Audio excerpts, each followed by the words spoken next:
అధ్యక్ష ఇది ఆ రోజు రాజశేఖర రెడ్డి గారు ప్రతిపక్ష నాయకునిగా మేనిఫెస్టోలో పెడతామంటే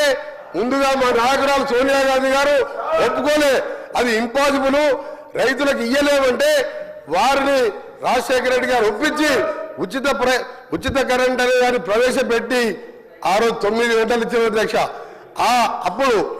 వీరు మాట్లాడతారు అధ్యక్ష నేను హరీష్ రావు గారు కానీ కేటీఆర్ గారు కానీ 50 ఏళ్ళు మీరే పాలించిందని 50 ఏళ్ళు సమైక్య పాలనలో ఆంధ్ర ముఖ్యమంత్రి ఉండి పొరపాటున మధ్యలో 2 సార్లు తెలంగాణ ముఖ్యమంత్రి అయితే సంఖ్యాబలంతో వాళ్ళని పదవి దింపితే మా నిధులు నీళ్లు నియామకాలు లేక అందరం ఆఖరి సొంత పార్టీ మీదనే పోరాటం చేసి తెలంగాణ తెచ్చుకున్నట్టు అధ్యక్ష మాకు అదేం అవుతుందనే కదా దాన్ని అన్యాయంగా దళితుని ముఖ్యమంత్రి చేస్తా 3 ఎకరాలు ఇస్తా నీ బిడ్డలో అనుకుంటా మోసం చేసి 10 ఏళ్ళు పాలిస్తుంది ఇవాళ మేము 10 ఏళ్ళ కర్మ మీది 50 ఏళ్ళలో నాగార్జున సాగర్ కానీ శ్రీశైలం కానీ సార్ శ్రీశైలం ప్రాజెక్ట్ కానీ సాగర్ కానీ శ్రీరామ్ సాగర్ కానీ వరద కాలువలు కానీ ఇవన్నీ పూర్తి చేసింది మేము ఆ 50 ఏళ్ళ అయినా ఆంధ్రులు మాకు సరి అయిన నిధులు ఇస్తలేరు మా ఉద్యోగాలు తీసుకుపోతున్నది కొట్లాడి పెంచుకుని తెలంగాణలో మోసంతో అధికారంలోకి వచ్చి 10 ఏళ్లలో 40 కుటుంబాలు బాగుపడ్డాయి అధ్యక్ష వీళ్ళు అంటున్నారు కరెంట్ ఇచ్చిరు నీళ్ళు ఇచ్చిరు అని ఏమి ఇయ్యలే అధ్యక్ష ఏమి ఇయ్యలే ఇవాళ 100 ఏళ్ళు వెనకకి తీసుకుపోయి కళ్ళకి నీళ్లు పెట్టుకుని ఊళ్ళల్లో పోతే మనం పైసా జమ చేసి 25 లక్షల మందికి 2 లక్షల లెక్క నువ్వు లక్షిస్తాను హరీష్ రావు గారు కూర్చో లక్షిస్తాను 6 ముక్కలు చేసావు 6 ముక్కలు చేస్తే బ్యాంకు వాళ్ళు వడ్డీకి ఎన్నికమైంది 1,50,000 కోట్లు అప్పు తీసుకొస్తే మేడిగడ్డ అన్నారం సుమ్మిలా కడితే పెదిరే శ్రీరామని వాళ్ళు ఇచ్చిండు రేపో మాపో అవి కూడా కూలిపోతాయని చెప్పిండు ఏం చేశాను కూలిపోయే ప్రాజెక్టు కట్టావు మొత్తం మోసం చేసినావు మీ కుటుంబాలు బాగుపడ్డాయి పోదాంపా తెలంగాణకి ఏమిటికి వస్తుందో 50,000 కోట్లు 50,000 కోట్లు అధ్యక్ష 50,000 కోట్లు మిషన్ దగ్గర ఇంటిని నల్లా నీళ్ళు ఇవ్వకపోతే ఓట్లు అడగలను పోదాంపా సిరిసిల్ల ఊరికి పోదాం సిరిసిల్ల గారి సిద్దిపేట గారి ఒక ఊరికి పోదాం నల్లా ఇప్పుదాం నీళ్ళు వచ్చినాయంటే మళ్ళసారి మేము ఓట్లు అడగాం ఒక్క దగ్గర లేదబ్బా 50,000 కోట్లు తినేసిండు మిషన్ భగీరథ మీద 50,000 కోట్లు తినేసిండు తినుడు తప్ప అన్ని తిని ఇవాళ సంవత్సరంలో నేను దారులు పెరగాలంటే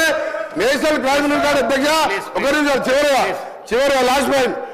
గౌరవ సభ్యులు కేటీఆర్ గారికి నేను చెప్తున్నా హరీష్ రావు గారికి నేను సమాధానం చెప్తలేను వారికి మాట్లాడే హక్కు లేదు ఆయన డిప్యూటీ లీడర్ కాదు ఆయన సిఆర్పి సెక్రటరీ కాదు ఒక ఎమ్మెల్యే ఆయన చెప్తున్నాను ప్రశ్న సబ్జెక్ట్ మాట్లాడుతున్న కేటీఆర్ గారికి నేను సమాధానం చెప్తున్నా నేను ఒకటే చెప్తున్నా క్రైమ్ రికార్డు చేయండి ఆత్మహత్యలు 2013 వరకు ఎందుకుంటే 2024 ఈ రోజు మా 1 సంవత్సర కాలంలో తగ్గినాయా లేదా నేషనల్ క్రైమ్ రికార్డు తెప్పిద్దాం ఎందుకు అబద్ధాలు చెప్తారు దగ్గర సవర్ ఎందుకు తప్పు పట్టిస్తారు ప్రజలను ఎందుకు తప్పు పట్టిస్తారు దయచేసి వాస్తవాలు రైతు భరోసా మీద మేము మా మంత్రి గారు చెప్పేది మా ముఖ్యమంత్రి గారు చెప్పేది రిప్లై వినండి ఆ తర్వాత మీరు షాక్ అయి మీరు మీ లీడర్ వస్తలేరు ఎల్ఓబి గారు వస్తలేరు వచ్చే సెషన్కి వెళ్ళి మీరు ఎవరు కూడా సభకు రారు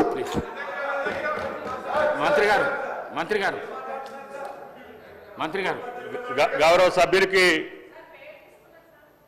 వినమ్రపూర్వకమైనటువంటి విజ్ఞప్తి ఇది ఆయన గారికే చెప్తున్నా అందరు సభ్యులకి చెప్తున్నా అందరు సభ్యులంటే ఆయన ఉండడండి ఆయన కూడా ఉంటాడు కదా ఇది కేవలం రైతు భరోసా మీద గౌరవ సభ్యుల యొక్క సూచనలు ఈ పథకం భవిష్యత్తులో ఏ రకంగా అమలు చేయాలనే విషయం మీద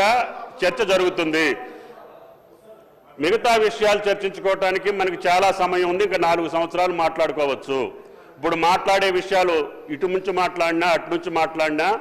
గత 15 సంవత్సరాలుగా మాట్లాడినటువంటి అంశాలే తెలంగాణ రాకముందు ఉన్నటువంటి పరిస్థితి తెలంగాణ ప్రజలకు తెలుసు వచ్చిన తర్వాత జరిగినటువంటి పరిస్థితులు కూడా తెలంగాణ ప్రజలకు తెలుసు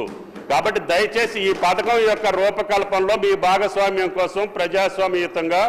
శాసనసభ సభ్యుల యొక్క అభిప్రాయం తీసుకోవాలని మీ ముందు పెట్టాము దయచేసి ఆ పథకం యొక్క రూపకల్పనలో మీ యొక్క అమూల్యమైన సూచనలు ఇవ్వమని చెప్పే ప్రార్థన గౌరవనీయులు తుమ్మల నాగేశ్వరరావు గారంటే మాకు చాలా గౌరవం. వారి మాటలతో నేను సంపూర్ణంగా ఏకీభవిస్తా ఉన్నాను. ఈ చర్చ సభలో నిజంగా కూడా రైతుల గురించి జరగాలి. రాష్ట్రంలో కోట్లాది మంది రైతులు ఏం జరుగుతుంది, రైతు బంధు భవిష్యత్తు ఏంది అని ఎంతో ఆశతో ఎదురు చూస్తూ ఉన్నారు. తప్పకుండా దాని మీద కేటీఆర్ గారు మాట్లాడతారు. దయచేసి